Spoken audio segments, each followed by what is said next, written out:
Amen, ek moet net vir julle sê, die wat nou die beerkry om hier voor te kom open, julle word ook nou opgeneem op die videokamera. So weet, ek wil hê as mense na ons goed kyk, online, moet hulle sê, ons is 'n gemeente. Verstaan nie? Hulle moet hoor hoe ons mense praat en hoe ons mense dink en al daai tipe goed. Nee, dis maar so lekker dit is. So no pressure. No pressure. Ja, welkom almal, welkom in die nuus. Hierso en dan is hier nou 'n paar wat vanoggend nie is nie, maar ons moet maar altyd ietsie wat voorval. Ons doen vanoggend Jakobus hoofstuk 3. Vir die wat nou nie hier was nie, ons kan eendag inval. Elke hoofstuk is awesome. Daar is toe ek nou op die internet 'n prentjie van Jakobus gekry het. Nou, dis almal hoe dink Jakobus lyk. Ons weet ons sal nou nooit weet hoe Jakobus gelyk nie, né? Maar daai is nou vir my 'n mooi selfie wat Jakobus van homself geneem het daai tyd. Alright. Good. So Jakobus hoofstuk 3 is 'n baie interessante hoofstuk. Ons praat nou oor die tong, né? En ons gaan 'n bietjie diep op dit ingaan. Net vir almal wat nou inval en wat inval, ek gaan net so, ons het laasweek nou glad nie oor Jakobus gepraat nie, ons het laasweek ons oor die barmhartige Samaritaan gepraat, en gaan kyk gerus online, het jy gesien het nie, nou kan jy hom kyk.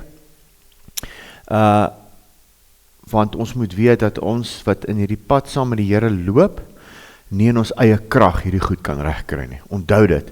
As jy nou voel, nee, ek gaan nie al hierdie goed kan doen vir Here nie, jy gaan nie kan nie. Maar hy in jou gaan jou help. Die Samaritaan, jou naaste wat jy moet lief hê is jouself. Hy is jou naaste. As jy hom gaan liewer hê as jouself, gaan jy wen.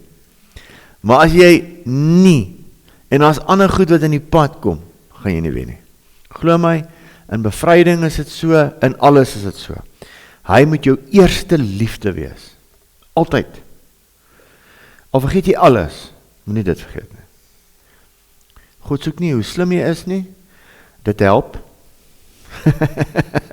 Maar hy gaan jou slim maak. God het die tendens en hy het die manier hoe om iemand wat baie eenvoudig is, slimmer te maak. Kyk net, hier staan ek vandag hiervoor. Rarig. Dit is so, kyk, shame, ek sou nie vir my gekies het nie. Ek sou nie vir my gekies het nie.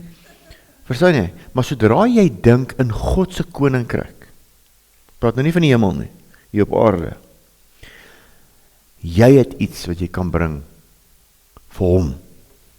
Jesus, Here, u het 'n goed besluit om my te kies, want ek meen, ek het 2 teologiese grade agter my naam, ek is baie goed met die kerkgeskiedenis, ek is dit, sê jy, ja nee, kyk, jy gaan iewers moet jy nog met 'n graaf en 'n besem gaan werk, dat jy arbeider kan word vir die koninkryk, want God soek nie jou slimheid nie, hy soek nie jou attitude nie, God soek jou 'n donkie, sodat hy verheerlik kan word. Want geen mens mag die eer van God vat nie. Geen mens nie. En ongelukkig het ons as mense vir mense eer gegee. Ons sê nie ons doen nie, maar ons doen. En mense respekteer mense in posisies natuurlik, ons almal doen. Ek meen, ek was nou dag genooi vir 'n vergadering by die polisie, en daar is die polisiekolonel daar, ek respekteer hom as die stasiebevelvoerder. Dis mos wie hy is, maar ons is net 'n mens, maar ek respekteer die posisie. Verstaan jy? Ons doen dit, ons is nie, maar ons is nie daar, dit is nie wat God van ons verwag nie. Maar hy soek, ons moet hom al die eer gee. En dis hoekom hy sy disippels gekies het, en hoe het hy sy disippels gekies? Hy het vissermanne gekies. Hy het nie na die Universiteit van Galilea toe gegaan, of die Universiteit van Jerusalem nie. Hy het vissermanne gekies. Want in hy het hulle die potensiaal gesien, dat hy verheerlik kan word deur daai mense.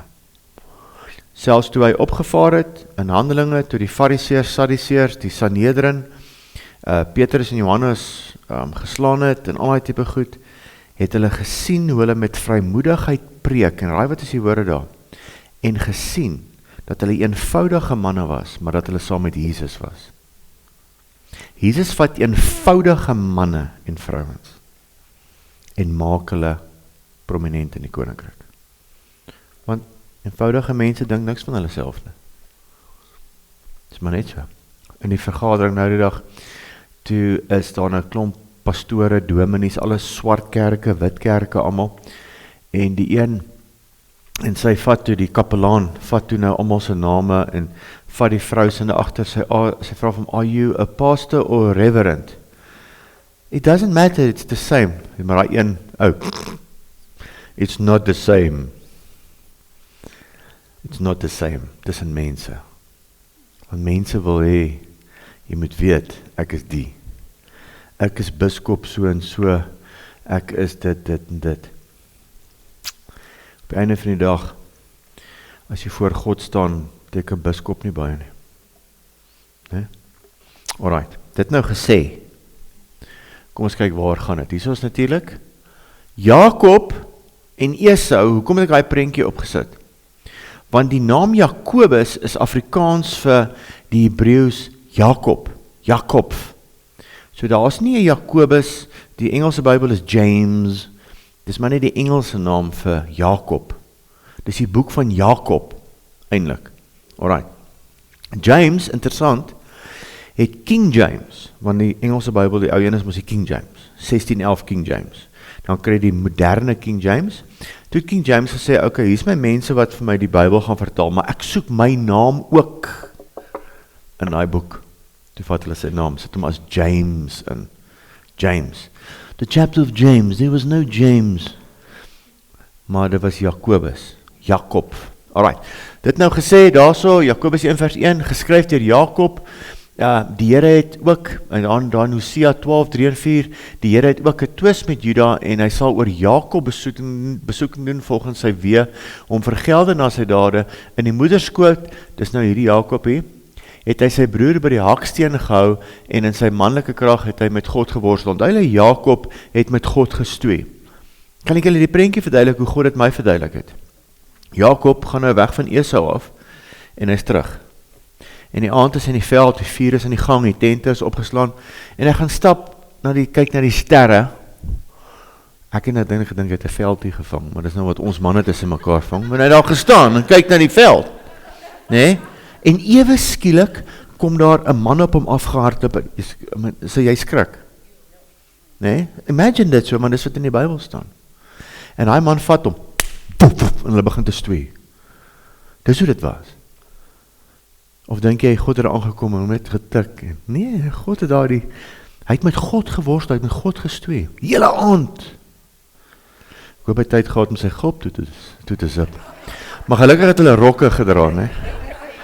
Of so sê die kinderbybel. En hy het met God gestoei, net so voor die son opkom, te slaat God sy, jyp uit sy potjie uit. Hy nog altyd mank loop. So, sy naam beteken aan die hakskeen gryp, en dit beteken om met God te worstel.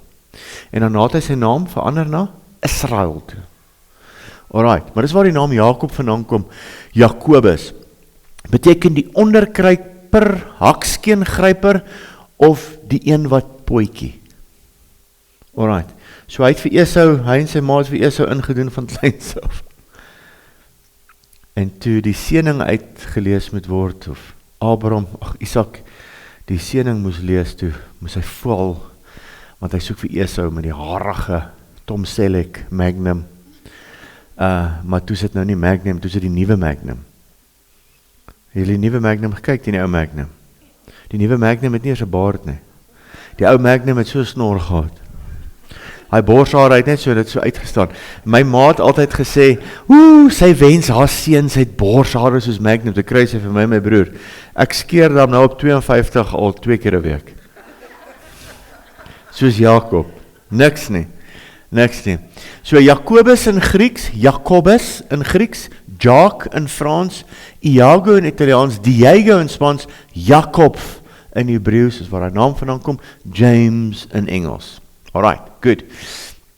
Jakobus in die Nuwe Testament, ons het gekyk, wat 'n Jakobus praat ons aan? Daar's 4 Jakobus in die Nuwe Testament. Kyk maar net weer, ek sit dit net vir jou vir recap op. Hierdie is die Jakobus, wat die een? Hierdie is nie die boetie van, wat sy naam? Van Johannes, nie? Dis mos Johannes se broer Jakobus, ja. Dis nie, want sy kop is afgekap deur Herodes. So dis nie daar Jakobus nie.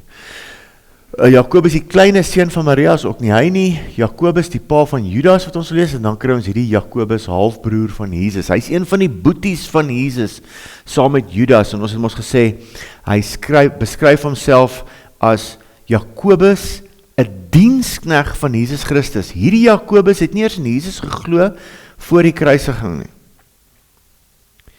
En Paulus sê ook, Paulus 'n diensknegt van Jesus, maar Paulus apostel en diensknegt van Jesus.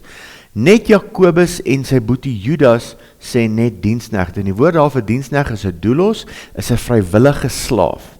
Nou imagine dit, ek het mos die grappie gemaak van, as dit nou ek was, en ek weet Jesus was my halfbroer, sou ek die brief so begin het. JC, 'n diensknegt en halfbroer van Jesus, sodat dit mense my kan uitnooi, né? Dat ek bekend is. Jy kyk, hy is al my halfbroer van Jesus. At least. Alright, nee. Hy sal homself so voorstel nie, hy stel homself voor as 'n diensknegt. So dit het baie in sy lewe gewerk, né? Van die kruis af. Okay, so, hy was ongelowig voor Jesus se kruisiging, gaan lees daar in Johannes 7 vers 5, die Here het hom aan hom verskyn volgens 1 Korintiërs 15:7, in Galasiërs 1:19 noem Paulus sy besoek aan die Jakobus, en hy was 'n prominente leier in die kerk van Jerusalem volgens Handelinge 15, en ons reken hy so in 62 AD is hy toe nou vermoor. Alright, vir sy geloof. Good. Die Christen, hele Jakobus gaan oor die Christen, saamgevat, hoofstuk 1, die Christen is geduldig in moeilike tye. Geduldig. Ons is nie, né? Here nou gou, Here het jy gesien, waar is my bankrekening? Asof hy nie weet nie. Ek herinner u net. Hoofstuk 2, die Christen beoefen die waarheid. En dan nou, hoofstuk 3, die Christen het beheer oor sy tong. En ons gaan vandag kyk, hoekom is die tong so belangrik? Die tong is baie belangrik. Dit is die belangrikste in jou lewe.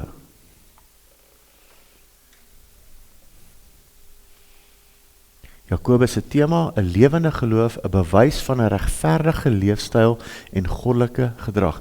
O, jy's 'n Christen, okay. Ek sou dit nie kon sê nie. Want jy praat en lyk nes die wêreld. Dis hoekom Jakobus challenge ons, okay, jy is nou weergebore, jy stap nou met die Here en jy dra die Christen t-shirt, maar ek kan dit nie sien in jou lewe nie.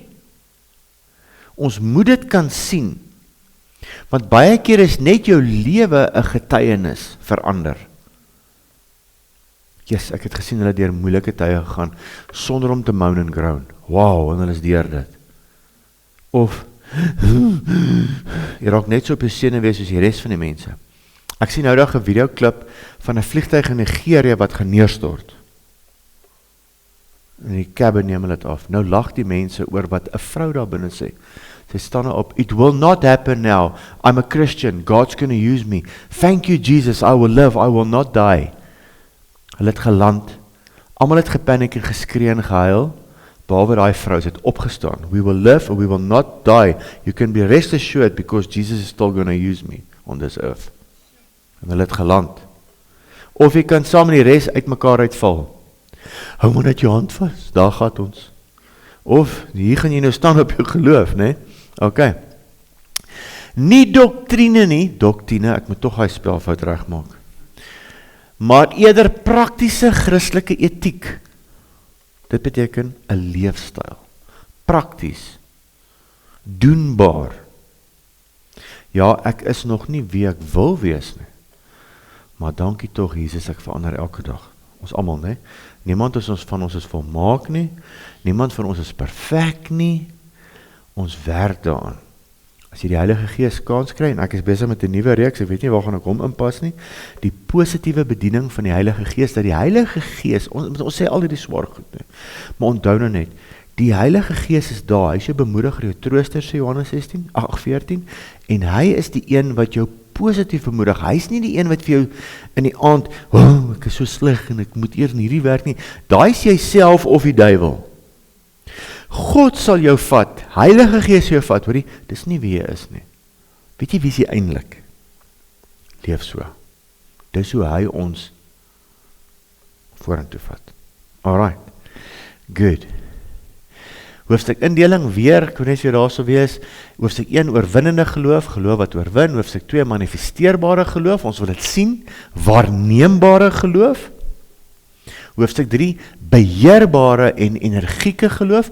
Nou is ek die Christen, hoofstuk 3, nou moet ek my beheer, selfbeheersing. En dit begin hier. Ek spreek nou lewe, ek gaan nou nie vooruit nie, ek spreek nie met dood nie. Ek het al op die kant hoor sê, ja, maar hier ouens het sê lewe en dood lê in die tong, nonsens. Nee, dit is so. Ons sit elke vandag hier, ons is waar ons is, deur wat ons gesê het. En ons gaan kyk wat sê die woord daaroor. Hoofstuk 4, onderdanige geloof. Hoofstuk 5, geduldige en afwagtende geloof. Daar is hy. Die boek behandel eerstens die natuur van ons geloof. Hoekom maak jy nou so? Waar is my prentjie? Of is die prentjie nou te donker? Nee. Die boek behandel eerstens die natuur van ons geloof. Tweedens hoekom hier dit nou nie maar uitgekom het? Toe ons sal werk aan hom. Ok, ons begin Jakobus 3 vers 1. Kan ons maar begin asseblief, daar was net 'n inleiding, dit was verniet. En ek beter nou praat en besig bly voor, want het daai ding afgesny, daai, ok, is dit so fout van my kant, of skus julle. So, Jakobus 3 vers 1. Moenie baie leermeesters wees nie, my broers, omdat julle weet dat ons 'n groter oordeel sal ondergaan. Dit is so.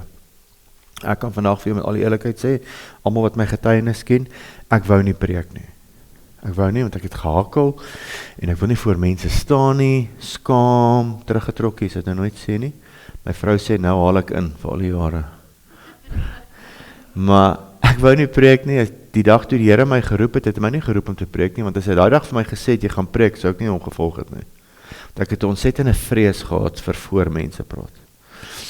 En soos wat ek gegroei het saam met die Here, het hy my mond oopgemaak en die hakkel weggevat. Hoe awesome is dit nie? Sonder dat ek eers by 'n spraakterapeut was. Kan jy dit glo? Dit in self moet 'n wonderwerk wees.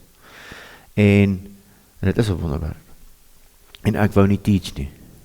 Ek wou nou, wat gaan ek nou teach? Maar dis die Here wat jou roep. Dis waarom mense moet baie versigtig wees. Catherine Kuhlman sê altyd, as jy nie geroep is om te preek nie, moenie. Maar as jy geroep word, gee alles vir dit. En dit sal alles by jou vat, om sy woord te verkondig. Alright, so daar staan, moenie baie leer, want hulle word groter geoordeel, meer geoordeel.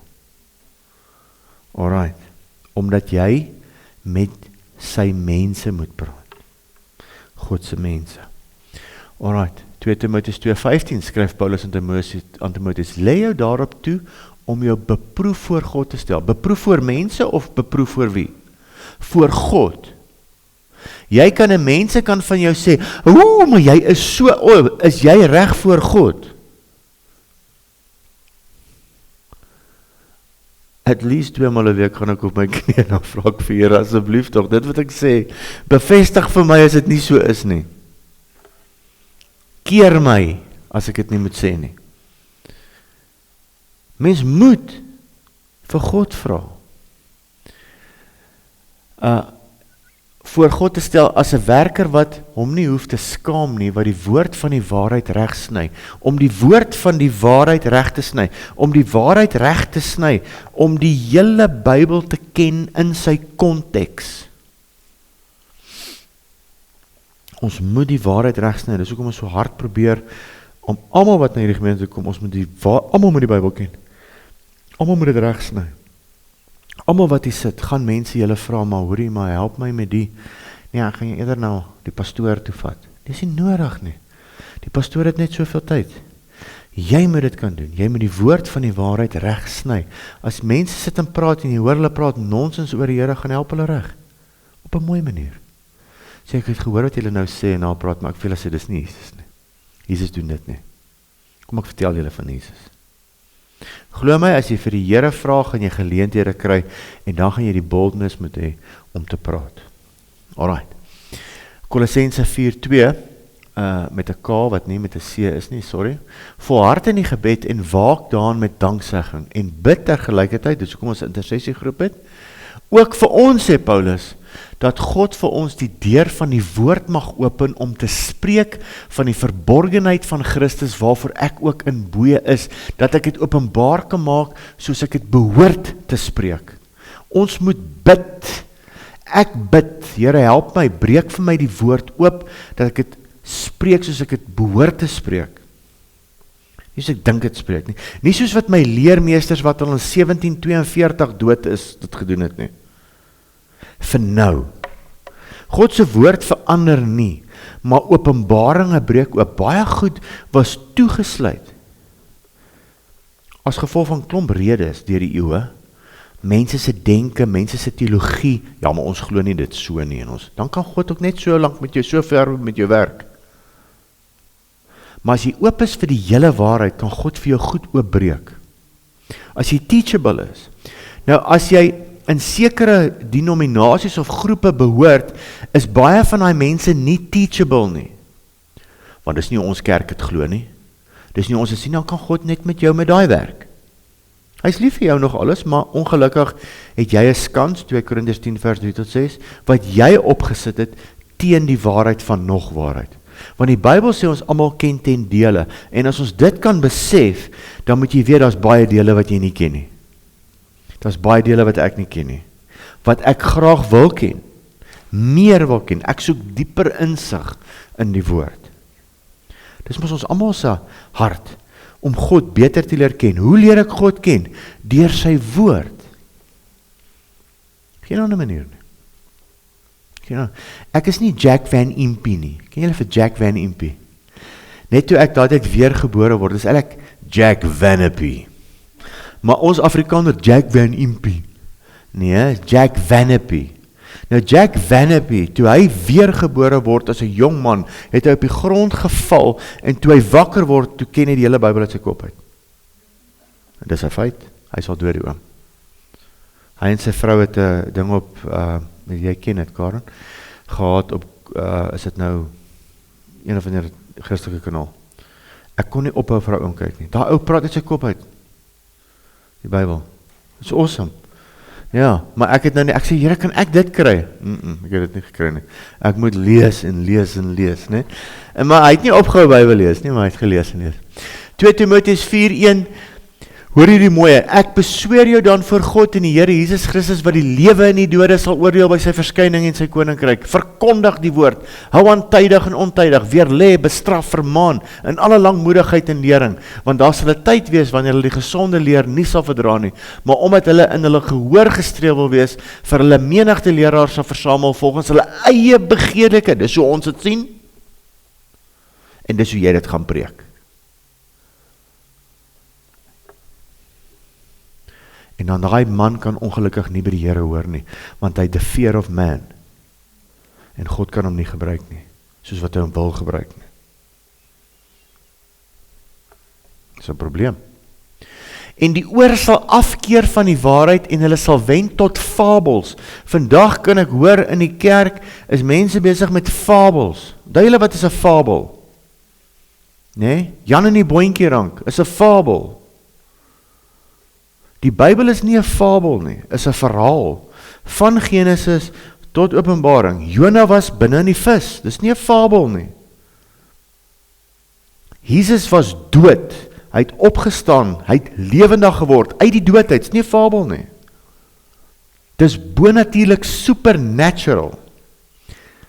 Sy liggaam was stikkend geslaan, hy was nie eens as 'n mens herkenbaar op die kruis nie. En daai stuk vleis wat daar gehang het, want die Bybel sê hy was nie as 'n mens herkenbaar nie, en Mel Gibson se fliek het jy nog gesien as 'n mens. En daai het opgestaan en was lewendig. Dis nie 'n fabel nie, is 'n ware verhaal. En daar is hoeveel supernatural goed het in die Bybel gebeur het. Maar ons gaan nie vandag na die supernatural toe nie. Ons sien vandag die supernatural goed wat in die Bybel gebeur het, meeste kerke as fabels. Stories wat jy vir die kinders vir die sonnaskool vertel, maar dit net nie vir die groot mense vertel nie, wees nou baie prakties met ons. Gee my 'n dagstukkie, van nie langer as 20 minute nie, en as ek gelukkig.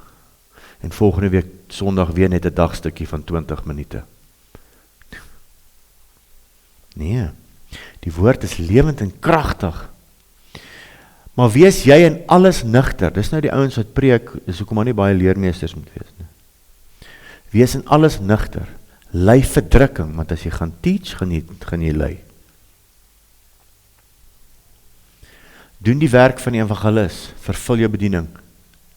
Gee dan ag op julleself en op die hele kudde, waaroor die Heilige Gees julle as opsiener. Wie moet jou aanstel? Heilige Gees moet jou aanstel. Ek het hom nie eens geken toe ek aangestel is nie. Ek het eers geweet van die Heilige Gees. Ek was soos daai ouens in Handelinge, toe Paulus hulle vra, is julle ouens al gedoop met die Heilige Gees? Nog eens gehoor van die Heilige Gees? Nee, ek was ook so. Nog eens gehoor, want niemand het my geleer van hom nie. Ek het God geken, ek het Jesus geken met sy sandale, dis wat ek geken het. En so, dis wat ek gesien het, my kinderprentjie van Jesus. Hoe kan jy my laat glo? Ek is 'n volwasse man, hoe kan jy my laat glo in 'n ou met 'n wit kleed met skoenlappers en sandale? Ek is nie gewaar oor dit nie. Dis ongelukkig hoe meeste mense is aan harde boere. Hulle wil nie na die man met die sandale toe gaan nie. Verstaan jy? Ons het God van kleins af vir kinders verkeerd gewys. Want hy was nooit die ou met die shampoo hare. Hy was nooit daai nie. Wat het uitgeborsel het in die oggend voor die spieël. Dis hoe meeste akteurs gelyk het. Hy was nie so nie. As jy nou Joodse, ek het nou gedink van die Joodse rabbi gelees, hy sê hierdie Goyim, dis nou ons, wat in hierdie JC glo, Jesus Christus, met die prentjie van lang hare, hy sê, Jode het nie sulke lang hare gedra nie. Kan ek sommer daai prentjie nabreek by julle. Veral nie 2000 jaar terug nie. En hy was 'n Jood, né?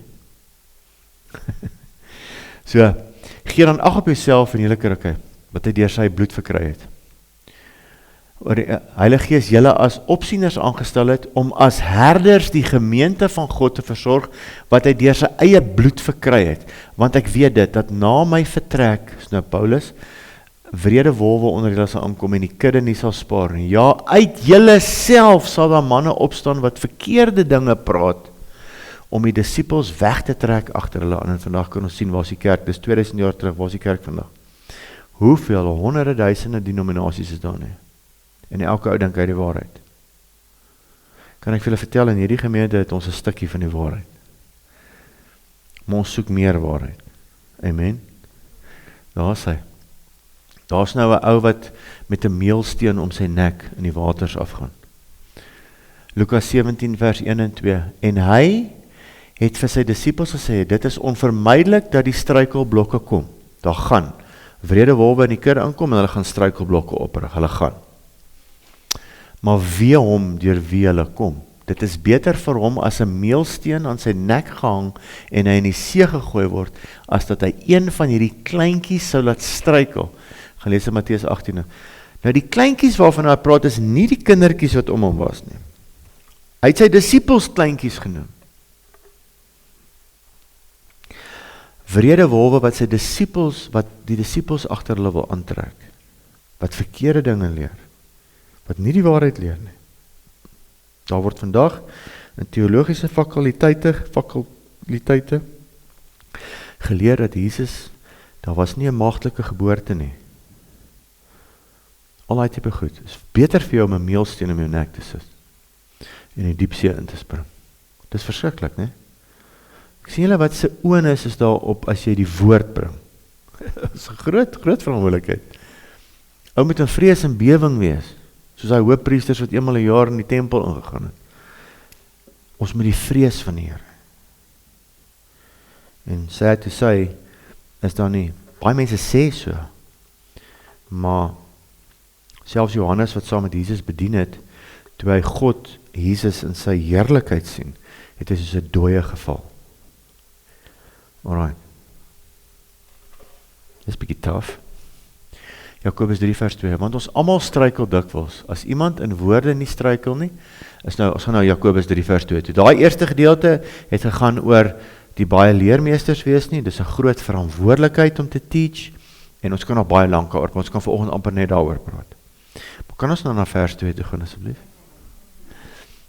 Want ons almal struikel dikwels. As iemand in woorde nie struikel nie, is hy 'n volmaakte man of vrou in staat om ook die hele liggaam in toom te hou.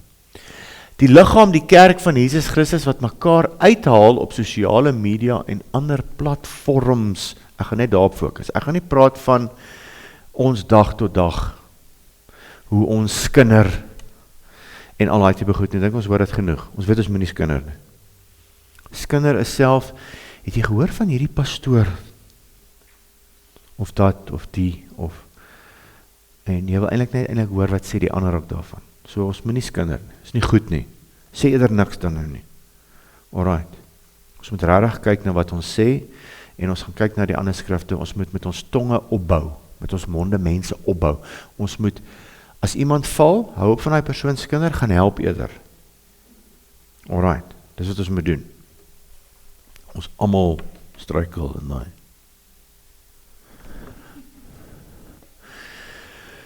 In Korintiërs 13:9 tot 12. Want ons ken ten dele, ek het dit gesê, onthou dit altyd. Maak saak wat 'n kerkie is nie en wie jy is nie. Jy kan professor, dokter, wie wees, jy ken ten dele. Alright. Want jy het net 'n 6% van jou brein wat jy gebruik. Dis tough, maar dit is so. Dis wat die slim ouens sê. OK. Party van ons raak so in die 7. Want ons ken ten dele en ons profeteer ten dele. Maar as die volmaakte gekom het, hy het nog nie gekom nie hoor, dan sal wat ten dele is tot niet gaan. Toe ek 'n kind was, en die is baie belangrik, het ek gepraat soos 'n kind, gedink soos 'n kind, geredeneer soos 'n kind, maar nou dat ek 'n man of 'n vrou is, het ek die dinge van 'n kind afgelê. Want nou sien ons deur 'n spieël in 'n raaisel, maar eendag van aangesig tot aangesig. Nou ken ek ten dele, maar eendag sal ek ten volle ken, net soos ek ten volle geken is. God ken alles van jou. Ons ken ten dele, maar ons is klaar met die dinge van 'n kind. Kinders waratara en skinder en al die tipe goed. Nie groot mense nie. Dis wat ons moet regtig volwasse raak in die woord. Daar's nou eintlik nou supposed to be 'n kruis wat die hoeksteen is. 1 Petrus 2 vers 1. Lê dan af alle boosheid en alle bedrog en geveinsheid, dis ligsinnigheid, en afguns en alle kwaadpratery. En verlang sterk, soos pasgebore kindertjies, na die onvervalste melk van die woord, dat julle daardeur kan opgroei. Ek het een keer 'n preek gehoor. Julle is nou vrouens, jy gaan dit nou nie preek nie. Onvervalste melk is die melk wat direk van die moeder na die baba toe gaan. Dis nie lactogen en Nestlé of iets nie. Dis die onvervalste melk. Dis die melk hoe God dit geskaap het. Verlang soos 'n pasgebore baba, en dis die beste ding wat jy, maak nie saak hoe die tegnologie vandag verander nie, is die beste vir 'n pasgebore babietjie, die onvervalste melk. Wat van die moeder afkom, want dit ons weet mos nou almal, dit help teen siektes, sy immuunstelsel bou op. Elsie, ons is deur 3 borsvoedingssessies met ons 3 kinders. Verstaan jy? So ek verstaan dit. Alright, ek was man, ek moes dit sien, ek moes dit hoor. Kan nie, maar ons moes dit doen. Want ons het geweet hoe gesond dit is. En is dieselfde vir my en jou, die onvervalste melk, wat jy direk van die Here afkry. Alright. Jy moet daarna verlang, soos 'n pasgebore babietjie, onvervalste melk van die woord, dat jy daardeur kan opgroei. As jy ten minste gesmaak het, dat die Here goed en tierend is. Die Here is goed. Sodra jy die Bybel lees en jy dink God is kwaad vir jou, of is in 'n slegte by, dan is dit moeilik om by die onvervalste melk uit te kom. Het jy klaar, het jy 'n skans in jou kop opgewerp teen daai kennis, en jy sien God as grote God aan u die eer. Hy is daar ver. Kom na hom toe, die lewende steen, wat deur die mense wel verwerp is. Vandag verwerp hulle nog die onvervalste melk van die woord. Maar by God uitverkore en kosbaar is, en laat julle ook soos lewende stene opbou, tot 'n geestelike huis, 'n heilige priesterdom, om geestelike offers te bring, wat aan God welgevallig is deur Jesus Christus. Maar jy gaan nie hierdie kan doen, as jy dan nou daarbo die boosheid nie aflê nie, bedrog, geveinsheid en afguns en alle kwaadpratery. Dan gaan jy nie uitkom by hierdie onderstes nie. As ons weergebore word en ons stap 'n pad met die Here, sit 'n wag voor jou mond. Sit 'n wag voor jou mond. Kyk wat 'n Chuck Missler altyd gesê, ek's baie lief vir die oom so goed. The tongue, the world's smallest but largest troublemaker. Die tong. Jakobus 3 vers 3. Ons gaan tot by 12 kom vandag. Kyk, ons sit stange in die perde se bekke sodat hulle ons gehoorsaam kan wees. En ons stuur hulle hele liggaam daarmee. Kyk, ook die skepe, alhoewel hulle so groot is en deur ewige winde voortgedryf word gestuur deur 'n baie klein roer, net waarheen die stuurman wil. Net so is die tong ook 'n klein lid en beroem hom op groot dinge. Kyk hoe 'n groot hoop hout steek 'n klein vuurtjie aan die brand. Die tong is ook 'n vuur, die wêreld van ongeregtigheid. Net so 'n plek neem die tong onder ons lede in. Dit besmet die hele liggaam en steek die hele lewensloop aan die brand. En word uit die hel aangesteek, ek like hierdie, uit die hel aangesteek. Want elke soort natuur van wilde diere en voëls en kruipende sowel as seediere word getem en is getem deur menslike natuur. En ek gaan nou nie baie daarop ingaan vandag nie, maar hulle het dit tot nou reg gekry om seediere te tem, dolfyne, al hierdie goed wat jy by SeaWorld kry. Jy kan tot 'n dolfyn tem of wat ook al. Leeu's, maar jy kan nie die tong tem nie. Dis wat hy sê hierso. Alright. Maar die tong kan geen mens tem nie. Dis 'n onbedwingbare kwaad, vol dodelike gif. Yes, ek hou van die manier wat hy skryf, hè? Yes. Daarmee loof ons God en die Vader, en daarmee vervloek ons die mense, wat na die gelykenis van God gemaak is. Hartseer, sad to say, maar dis net hoe dit was, né? Ek het ook voor in die kerkbanke gesit altyd. Daar waar die ouderlinge, eers diakens, toe word ek 'n ouderling, hier daar gesit. Halleluja. Na die tyd het jy van 'n Dawie gehoor. Jy weet, dan sit ek voor in die kerkbanke, maar as nie 'n wag voor my mond nie. Ek het nooit Jakobus gelees nie.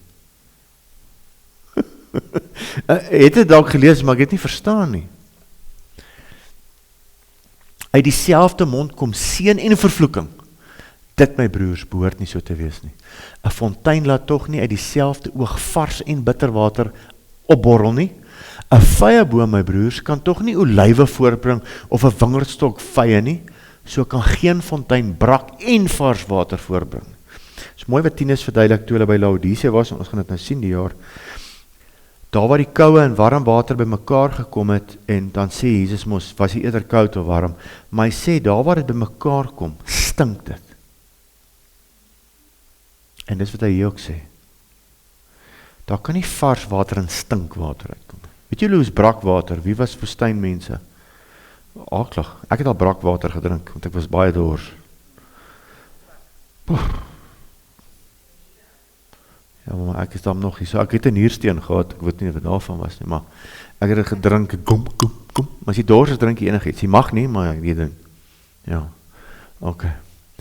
Ja, is nie goed nie. Spreuke 18:21. Dood, ek gaan al hierdie wat ons nou gesê het saamvat. Dood en lewe is in die mag van die tong. Luister die, weergebore kind van die Here, wat wil bid vir siekes en demone uitjaag. Dood en lewe is in die mag van die tong. En elkeen wat dit graag gebruik, en ek gebruik my tong nou graag, né? Sal die vrug daarvan eet. Prys die Here, en dis nie die Here wat dit op my gesit nie, my hele skoolloopbaan en daarna het ek gehakel, ek wou nie praat nie. Dankie tog, ek het in minder strikke ingeloop. Dis dan een voordeel van die hakkel gewees. Ek kon nie praat nie. Baie mense, ongelukkig van dit het baie mense, veral meisies, wat dink jy's 'n snop. Maar as hulle net geweet het hoe bang was jy om te praat. Dit het my ook beskerm, né? Vroeg ryp, vroeg vrot, of wat ook al. Nee, dankie tog. Maar, dit het dan my wag voor my mond gesit. 'n Tongetjie was geknoop, kon nie praat nie. Alright, lewe en dood lê in die tong. Woorde het mag om lewe te gee, ons kan daarmee bemoedig en opbou. 1 Tessalonisense 5:11, daarom bemoedig mekaar en bou die een en die ander op, soos julle ook doen.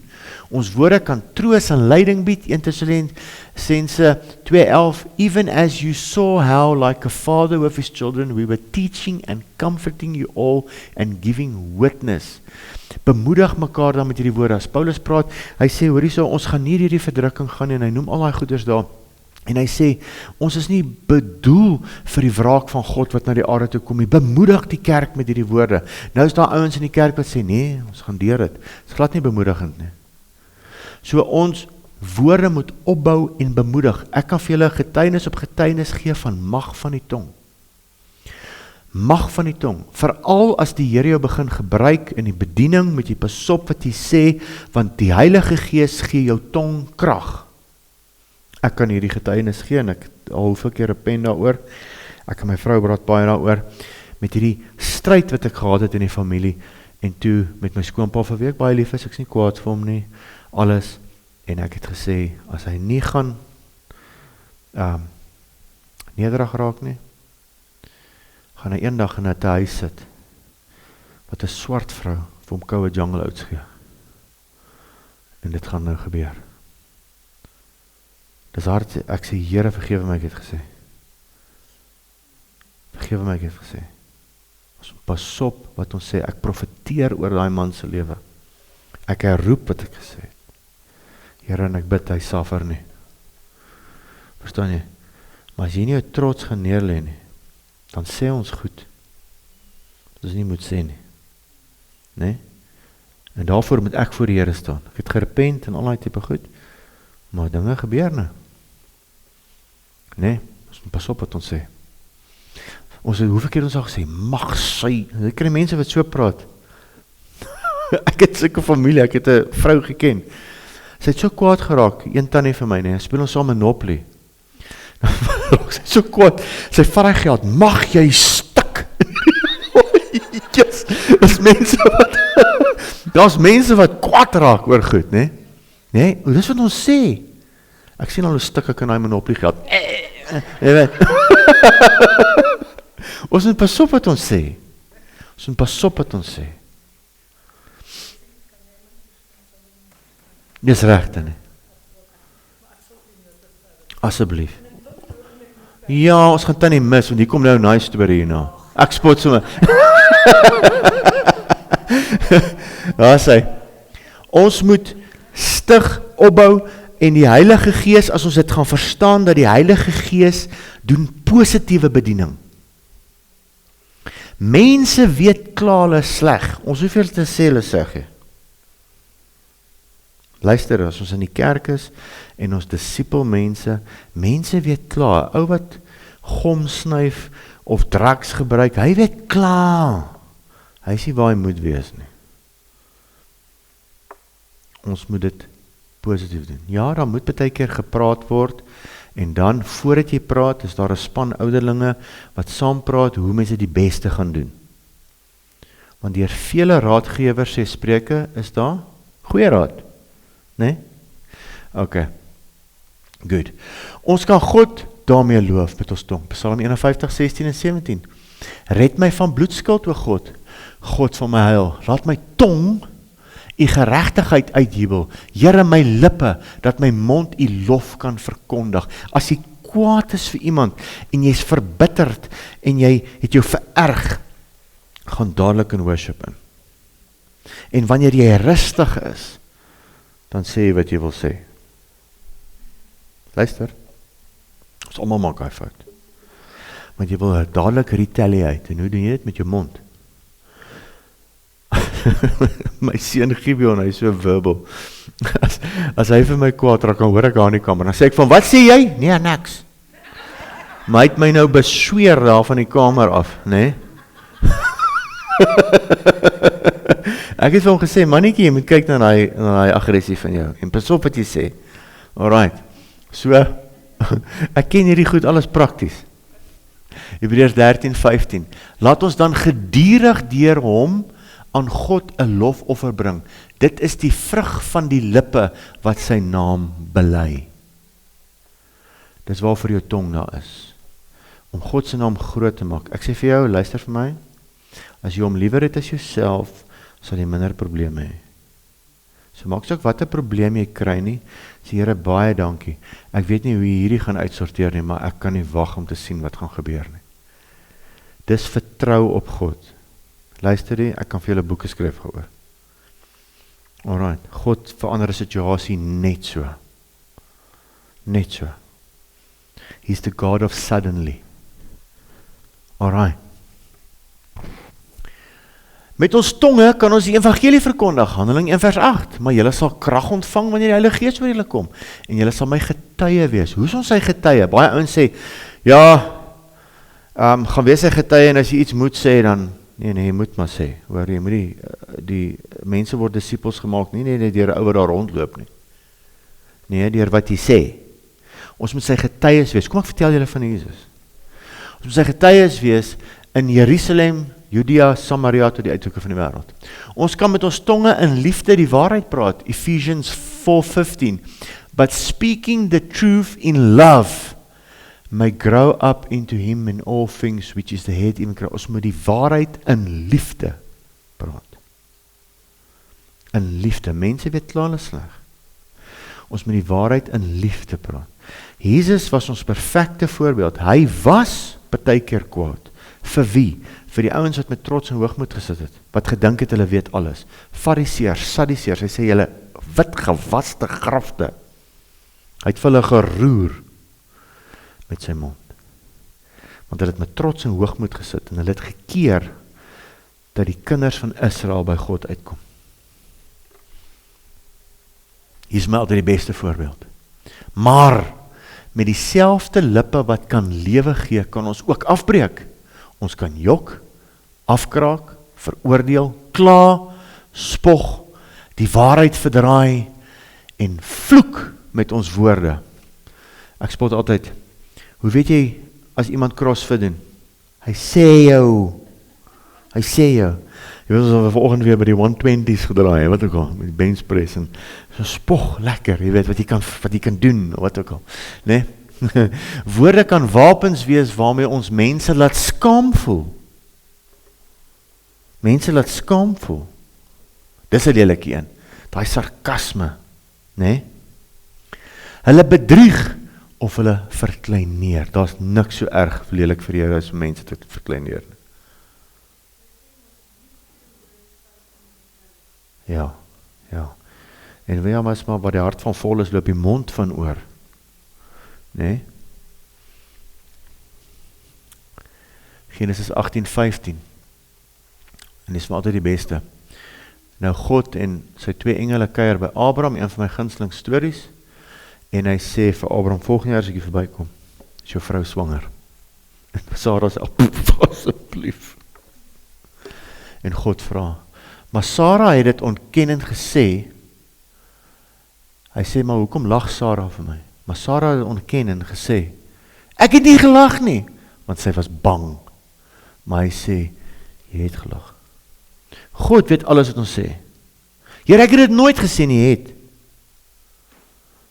Ons moet heeltyd voor die Here staan en vir hom vra, Here, asseblief, laat die woorde van my mond, dis hoekom ek dit altyd bid, voor ek preek, Psalm 19, laat die woorde van my mond en die gedagtes van my hart vir u welbehaaglik wees.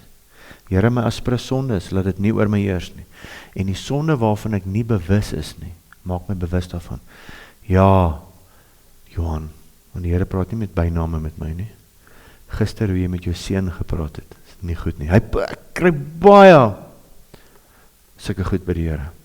Gister hoe jy met daai persoon gepraat het, not on. Nie goed nie. En so word mens groot. Ons almal word deur die Here geleer. As jy hom vra, nee, en dan sê hy, nee, dis nie hoe jy praat nie. Rita McPherson het 'n goeie voorbeeld van haar seun, wat mos in die kar ongeluk en sy nou stadig. Dan raak sy so ongeduldig met hom. Veral as hulle moet vlieg en al daai goed. Dis hy na die badkamer toe gaan, sê Here, dis die laaste keer dat jy so met my seun praat. Jy wil nie so, daai is nie lekker nie. Daai is nie lekker nie. Maar dit nie.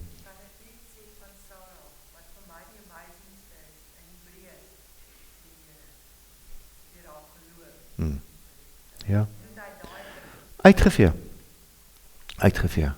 Maar die punt wat ek met dit wil maak is dat as jy gesê het en jy gelag het, het jy gelag. God weet dit.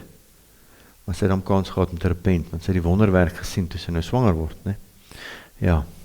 Jy moet 'n bietjie lees daai hoofstuk hoor. Dis 'n mooi hoofstuk. Ja, ek wil nou nie sê wat ek daar gelees het nie, maar julle kan self gaan lees. Good. Jesus het gesê, ons sal van elke ydelle woord, moet rekenskap gee. Ons sal op grond van ons woorde geregverdig of veroordeel word.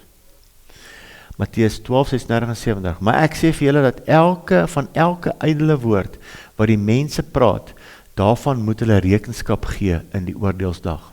Want uit jou woorde sal jy geregverdig word en uit jou woorde sal jy veroordeel word. Nou net om vir julle 'n bietjie in konteks te sit. Ek en jy, wat die bloed van Jesus het, word gereinig, soos Sarah. En ons moet net seker maak, ons loop 'n mooi pad met die Here, ons vra hom om verskoning, ons is heeltyd by sy voete, ons het die vrees van die Here, en ons gaan nie by die wit troon oordeel staan, maar die oordeelsdag nie, ek en jy gaan voor die regterstoel van Christus staan, die Bema seat, en ons is geregverdig verklaar deur die Here. Waar hierdie is, baie mense sê, ja, maar ek glo nie in God nie, en daai goeie, so, daai woorde gaan hulle voorstaan.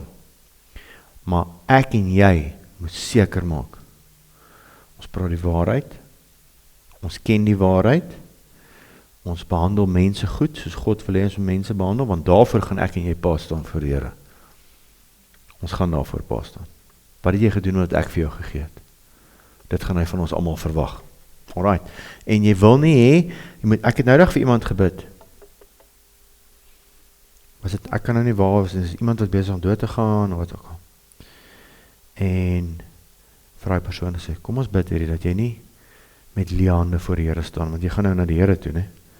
Jy wil nie met liande voor hom staan, ne? Wat het jy gedoen, met wat ek, ja Here het my 1 talent gegee, ek het hom iemand van u vertel.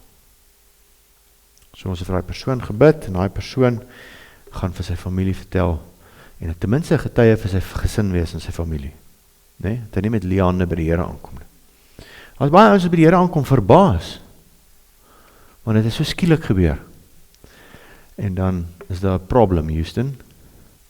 Nee? Die woord van God leer ons hoe ons moet praat. Ons moet woorde praat wat aangenaam is, met sout besprinkel, Kolossense 4:6, laat julle woord altyd aangenaam wees. So jy moet leer om jou woorde te spice, dit wat hy sê hierso. Vrouens wat kan kos maak, en jy weet julle almal kan goed kos maak, jy weet nou net, nou moet ek stop, anders dan gaan hulle vanaand elkeen met 1 liter water bed toe, nee, ons het te veel sout opgegooi. So jy moet jou sout net reg gooi, en dis hoe die Here jou woorde, dis hoe fyn hy jou woorde kan leer. Laat julle woord altyd aangenaam wees, met sout besprinkel, sodat julle kan weet, hoe julle iedereen moet antwoord. Ons moet woorde praat wat gesond en onweerspreeklik is. Titus 2:7-8. Betoon jou in alles 'n voorbeeld van goeie werke, met onvervalsheid in die leer, waardigheid, opregtheid, laat die woord gesond en onweerspreeklik wees, sodat die teenstanders beskaam kan word en niks slegs kan hê om van julle te sê nie. Ja, want jy sê het nou dit en dit gesê, van die kerkie bo in die dorp, dan is dit woorde wat klaar teen my is. Nee? Dan is dit nie goed nie. Ons moet met liefdevolle opregtheid praat. Opregtheid, dis die grootste geskenk wat jy kan vir God gee. Wees net eerlik met jouself en almal om jou. Ek is elke oggend eerlik myself as ek myself in die spieël sien. Alright, hier is nog 'n bietjie werk wat voor lê. Ek maak nie of ek ja nee, ek is die ou nie. Nee, ons weer as werk, né? Ek praat net van mans, né? Ek het nou hoeveel van hierdie Instagram videoetjies gekyk en hoe mans eintlik 'n image oor hulle self het. Al het hulle niks om meer image oor te hê nie. Nee, maar ek dink ek lekker, Monica, al dink die ouens hulle kan nog hê. Hy dink nog hy's boerseun toe hy 22 was, nie meer, lankal nie meer nie. Lankal nie meer nie. En as jy 'n eerlike vrou het, vrouens wees eerlik. Nee, dan sê jou vrou jou sê, alright. Ja, jy moet, anders het die ouwe image van homself, moet hom ook nou nie afkraak, nee. Laat hom nog so bietjie hoop, gee hom 'n vonkie hoop, ons het ons nou woensdag aanhaf van, gee hom 'n vonkie hoop, toe sê, hoorie, maar as jy nou inklim, is jy volgende somer reg, maar dan moet ons nou inklim, nee, alright. Liefdevol opregte praat, Efesiërs 4:25, daarom lê die leuen af en spreek die waarheid, Elkeen met sy naaste, want ons is mekaar se lede. Ons moet mekaar eerlik wees, die waarheid, en met sout besprinkel, ons weet om mekaar te bemoedig, en al die tipe goed. Ons moet met vrymoedigheid oor Christus praat, Filippense 1:14. En die meeste van die broeders wat in die Here deur my boeie vertroue verkry het, dit des te meer waag om die woord onbevreesd te spreek. Ek sê vir jou nou, as jy gaan leer om jou woorde in toom te hou, jy gaan begin opreg praat, jy gaan jou woorde met sout begin besprinkel, gaan jy baie meer vrymoedigheid hê om die woord van God te verkondig. Want die aanklaer gaan jy nie altyd aankla nie, ja, maar jy het nou gister dit van hulle gesê. En nou wil jy vandag gaan preek. Of wat ook al. Efesiërs 6:18, Paulus verstaan, terwyl hulle met alle gebed en smeking by elke geleentheid bid, in die gees, en juist daartoe waak met alle volharding en smeking vir al die heiliges. En vir my, sê Paulus, sodat 'n woord my gegee mag word, as ek my mond oopmaak, om met vrymoedigheid die verborgenheid van die evangelie bekend te maak, waarvoor ek gesand is, in kettinge, sodat ek daar in vrymoediglik mag spreek, soos ek het moet spreek. Baie belangrik, om te bid, dat die leraars en mense kan praat, soos hulle moet praat, met vrymoedigheid. Alright, woorde wat God behaag, en die mense nie, 1 Tessalonisense 2:3, want ons vermaning was nie uit dwaling, of uit onsuiverheid, of uit bedrog nie, maar soos ons deur God waardig geag is, dat die evangelie aan ons toevertrou sal word, Jessie, waardig geag deur God, dat hy die evangelie mag verkondig. Is dit nie mooi nie? As God jou waardig ag, om sy evangelie te verkondig, sure, dis awesome, nee? Nie om mense shine te vang by mense nie, in plain Afrikaans, maar God, wat ons harte beproef, want ons het, soos julle weet, ons nooit met vleitaal opgehou, of met bedekte hebsig nie. God is getuie. Woorde moet ons gebruik om ander te bemoedig, ek het klaar dit gelees, 1 Tessalonisense 4:18, woorde moet gebruik word om ander op te bou, Efesiërs 9:30, laat daar geen vuil woord uit julle mond uitgaan nie, maar net 'n woord wat goed is vir die nodige stigting, sodat dit genade kan gee aan die wat dit hoor, en bedroef nie die Heilige Gees van God nie, deur wie julle verseël is tot die dag van die verlossing. Dit bedroef die Heilige Gees verskriklik, as ons mekaar afbreek, veral die kerk, ek het begin, ouens wat sosiale media of die gebruik om ander af te breek. Die kerk, God se liggaam, wat nie soos jy dink nie, af te breek.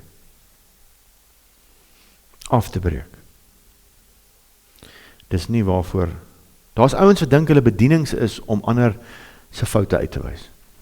Daar's ouens wat dit doen op sosiale media. En ek sê nou vir jou, my sussie, as jy nou goed gaan aanhou kyk, gaan jy so negatief raak, jy gaan nie kan leef nie. Jy gaan alles negatief, want jy word negatief beïnvloed met iemand wat sy tong gebruik om negativiteit te saai. God sal die mense uitsorteer. Kyk maar net, hou sosiale media dop. As daar 'n pastoor of 'n predikant of 'n ou is wat die kat in die donker knyp, hy gaan. As hy nie repent nie, gaan God die mat onder sy voete uitruk. En dan gaan almal daarvan weet. Sonder dat jy iets hoef te gedoen het. As iemand nie die waarheid verkondig nie, sal hy ou net eendag ophou preek. En as die Here sien dit doen skade aan sy kerk, God sorteer dit uit. Glo my, ek het 'n studie gedoen van God's Generals, ek het 2-3 boeke daaroor, van groot ouens wat vir die Here groot werk gedoen het. En daar was een ou met die naam van William Branham. Baie goed begin in die Here, baie goed. Daai ou kon profeteer, hy kon tot sien wat 'n straatadres hy gebly het. Nee? As jy so gelukkig was om by hom uit te kom, en die skare was so groot. En toe, hy was nie 'n goeie teacher nie. 'n Goeie profeet, goeie evangelis. Toe stuur die Here 'n man op sy pad om hom te help wat teach. Toe raak hy jaloers op die teacher. Toe begin hy ook teach. Toe begin hy weird goed praat. Weird goed. En die Here het hom huis toe gevat. Hy's vroeër dood as wat hy moes doodgaan, maar hy's hom in die hemel, maar hy's vroeër huis toe. Massiewe kop en kop kar ongeluk. Sy vrou en kinders het niks oorgekom, maar hy is dood. So, die Here sort sy ouens uit. Glo my. Dis nie nodig dat pastoor of so of Japie of Pietie wat nou 'n goeie podcast het, mense uitwys nie. Alright. Goed. Psalm 141 vers 3 en 4. Here, stel 'n wag voor my mond. Bewaar die deur van my lippe. Psalm 141 vers 4. Neig my hart nie tot iets wat sleg is, om in goddeloosheid dinge te doen, saam met manne wat ongeregtigheid werk nie, en laat my van hulle lekkernye nie eet nie.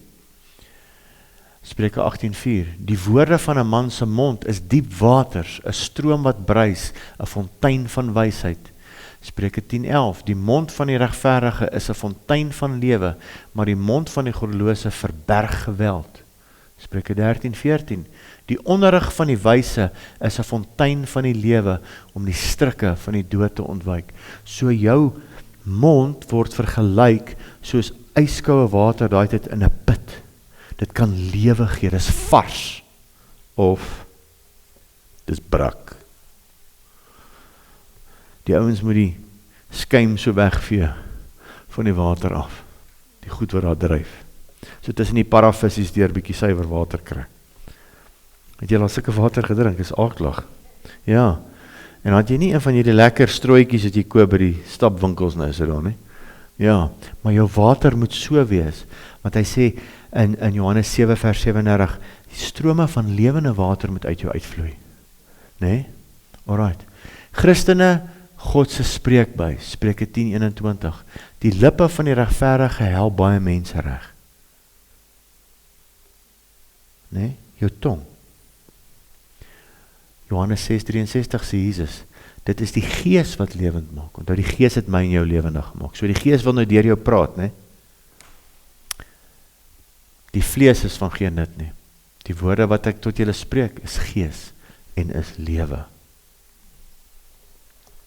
Romeine 10 vers 13 tot 15 is vir my baie mooi. Want elkeen wat die naam van die Here aanroep, sal gered word. Ek gebruik dit baie op begrafnisse. Baie mense wonder of hulle geliefdes in die hemel is en wat ook al. Maar as jy die naam van die Here aanroep, soos die man op die kruis, selfs in jou laaste oomblikke, ken ek God en ek weet hoe barmhartig God is. Jy gaan dalk in die hemel aankom en jy is in sub A, of graad 1, maar jy is in die hemel, nee? Ek bid dit. Want elkeen wat die naam van die Here aanroep, sal gered word. Hoe kan hulle hom dan aanroep in wie hulle nie geglo het nie? En hoe kan hulle in hom glo van wie hulle nie gehoor het nie? En hoe kan hulle hoor sonder een wat preek? Dis hoe belangrik ons monde is. Hulle kan nie, hoe moet hulle weet van God as ons dit nie vir hulle vat nie? Dis hoekom Jakobus vir ons in hierdie hoofstuk sê, kry julle tonge in beheer. Was julle monde uit. Besprinkel jou woorde met sout. Laat jou woorde 'n bron van lewende water wees. Want mense gaan hel toe. Mense verstaan God nie reg nie. En jy moet vir hulle die waarheid vat. Is dit nie awesome nie? Maar hy selfde mond het jy nou gister eers jou boeties afgebreek, môre wil jy iemand opbou. Lewe en dood lê in die tong, en hoor jy so die een wat dit graag gebruik. So as jy graag skinder, graag vleitaal gebruik, graag dit doen, gaan jy nie môre die vermoë hê om lewende water vir iemand te gee nie.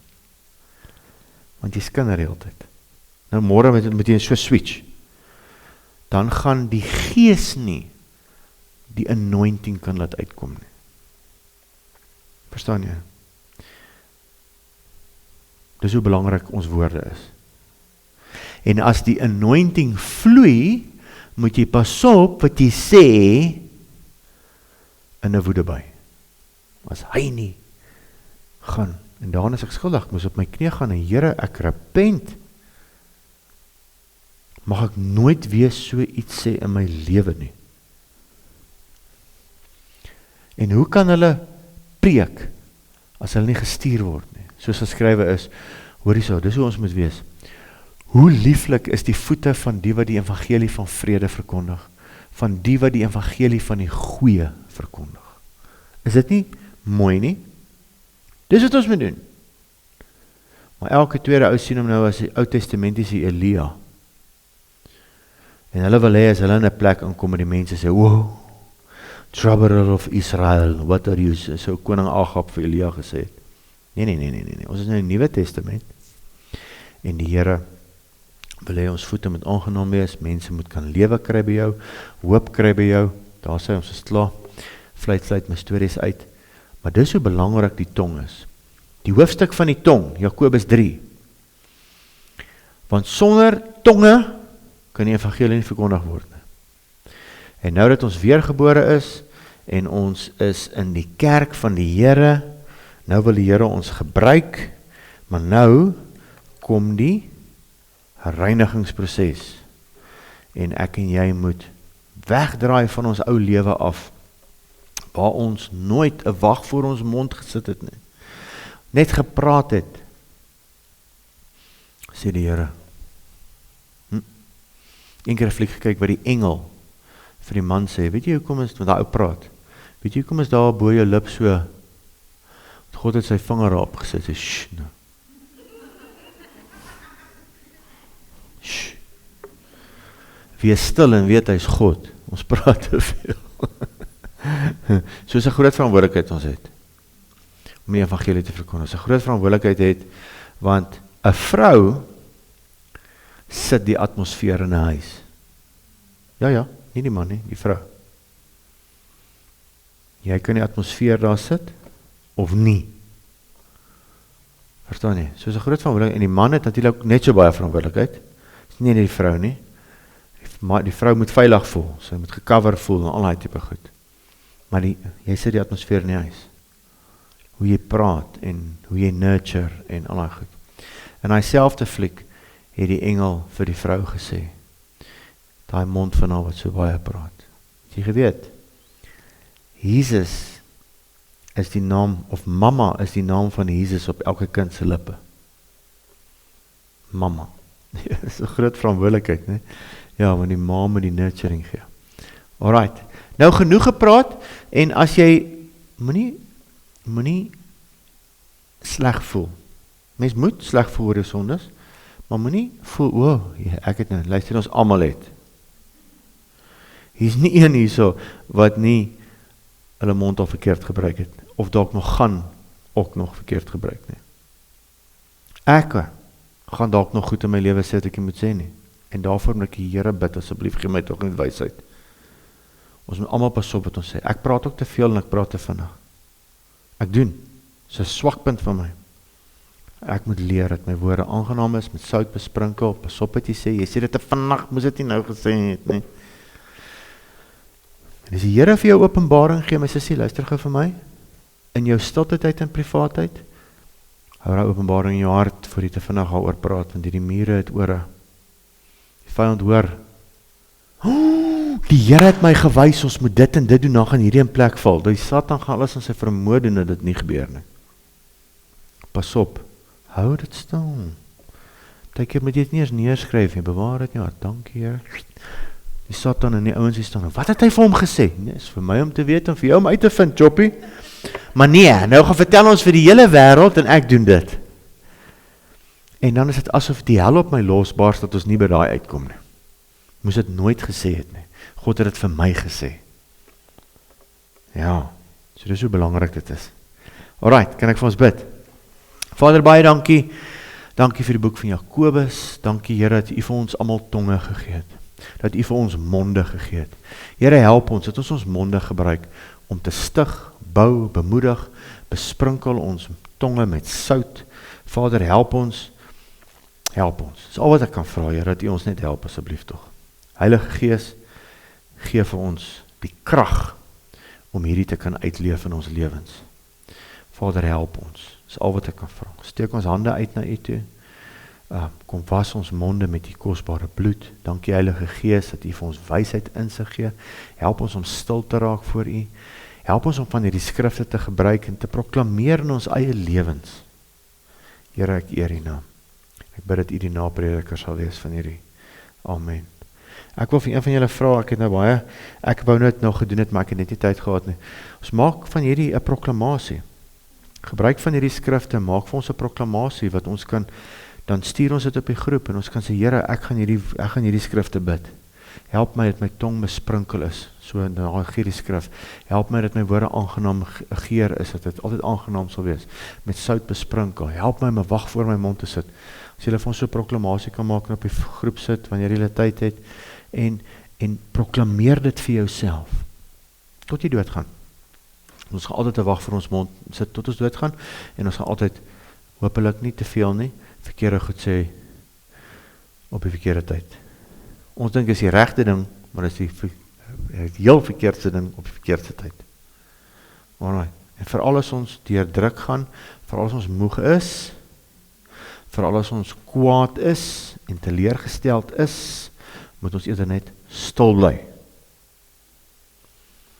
As jy ons altyd, met jou kind pak slaag gee, as jy kwaad is nie, en hoe verkeerd dat ons as paas nie die fout gemaakt nie. Want jy wil hom nou wetter, nee, want dit moet nou net hoe ons is, ons moet dit nie doen nie. Alright. Ja, mag die Here vir ons wysheid gee. Amen.